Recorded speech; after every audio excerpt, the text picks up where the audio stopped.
Здравейте, хора! Това е много приятно отново да снимам видеа, тъй като отдавна не съм снимала, може би сте забелязали.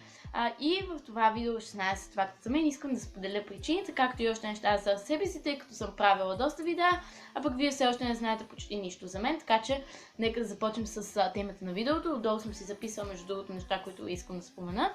И ако поглеждам надолу, знаете, че е заради това. Така, първото нещо, което исках да спомена е месторождението си. Родена съм в град Видин и също така исках да кажа, че съм родена на 3 юли, въпреки че това мисля, че го има в бокса с информация на самия YouTube канал. Но...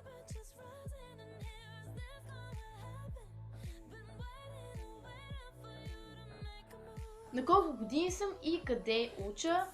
На 15 години съм в момента и уча в английската гимназия в Видин. Следващото нещо, което исках да споделя е защо реших да снимам видеа. Ами в принцип снимането на видеа винаги ми се е струва интересно, още в момента, в който започнах да гледам видеа, което беше може би преди около 2 години или повече дори, няма значение.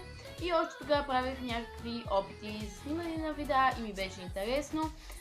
Като цяло смятам, че това е много приятен и много интересен начин за изразяване и поради тази причина реших, че и аз искам да правя такова нещо.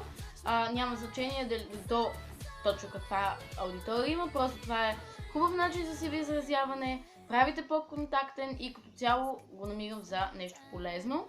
Така, на следващият въпрос, защо премахнах всичките си видеа от канала? Ами премахнах видеата не чак толкова защото не ги харесвам, въпреки че до някаква степен може да се каже, че и това е причината, ами защото искам да започна нещата наново, но все пак исках да си остана в канала, от който съм в момента и поради тази причина съм скрила видеата. В момента, в който преценя, може би ще ги пусна отново. Ами какво мисля да правя в бъдеще?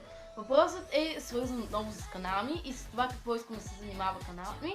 Ами каналът ми никога не е бил насочен към козметика, въпреки че може би с такова впечатление са останали от видеа, с които съм публикувала. И искам да правя, може би, един вид лайфстайл видеа, като цяло неща, които ми се случват, неща, на които аз съм се научила и искам да науча и вас. Някакви книги, филми, нещо като цяло неща, които на мен са ми интересни и смятам, че и за вас могат да бъдат интересни. Ако все пак имате някакви идеи за видеа, може да ми ги споделите долу в коментарите, аз ще ги прочета и ако сметна за подходящо, може да направя такова видео. Така, следващото нещо е нещо странно, което аз обичам. Така, странни неща, които аз обичам като цяло, мога да кажа, че много хора ми се чудят на това, че аз обичам миризмата на бензиностанция, миризмата на газ или пък нещо от този сорт като цяло. Да, на мен ми харесва следващия факт, който е нещо за аутфита или по начина, по който се обличам. През лятото обичайният ми аутфит е някакви къси панталони, бяла тениска, за през зимата харесвам някакви неща, които, например, много често съм или с дънки, или с клин и нагоре винаги гледам да съм облечен в нещо топло, тъй като съм човек, който има някаква вид странна непоносимост към зимата и като цяло не харесвам зимата като сезон, не обичам студа и имам нужда винаги да съм докушена в нещо топличко, защото постоянно ми е студено. Така, нещо друго, нещо странно също така, като цяло май съм тръгнала не чак толкова към факти, към странни факти за мен, чистенето ме успокоява. Да, точно така, когато почиствам, когато подреждам, когато правя нещо свързано с стаята си или цяло с апартамента, на мен ми действа успокояващо. Така, нещо друго, което може би е обичайно за много момичета, но все пак и аз исках да го спомена.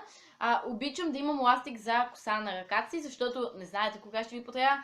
Въпреки че имам къса коса, често ми се налага да я връзвам, така че винаги съм подготвена и винаги гледам да имам ластик с коса на ръката си. Начинът, по който разпределям свободното си време, всъщност е много прост. През по-голямата част от времето, в което не съм на училище, прекарвам с най-добрата си приятелка, гледаме филми, разговаряме или правим нещо като цяло заедно. И друго нещо, което е след това, като се прибирам, си пиша домашните вкъщи и уча по дадените предмети. И останалото време, което остане, го разпределям за някакви дейности, като слушане на музика или пък гледане на някакви филми, като цяло неща, които са обичайни за свободното време или някакво хоби.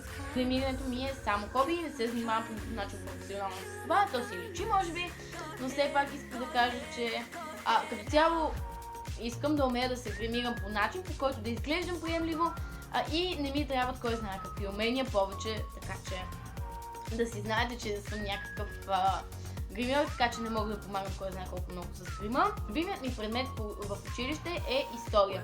Въпреки че ми е трудно да помня дати и цяло някакви такива исторически факти, на мен ми е изключително интересна историята и ми е приятна като част, така че това е любимият ми предмет. Никога не мога да се ориентирам какво е времето навън.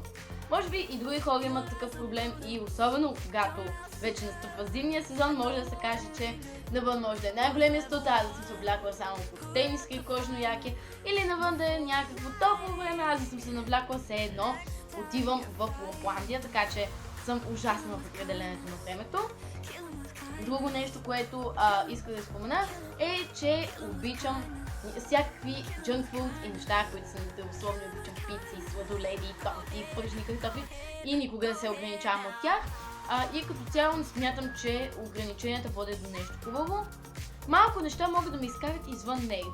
Всъщност това е така, като цяло противно за раците, аз съм спокоен човек, но ако нещо ме ядоса, веднага ми пада преди си, просто ставам непоносима, много странно и като цяло последният 16 факт, и с него ще завърша видеото. Това е, че пазя касови бележки от някакви места, които съм ходила, не само касови бележки, ами някакви дребни неща, които не може да се определят с сантиментална или сувенирна стойност, но аз си го пазя.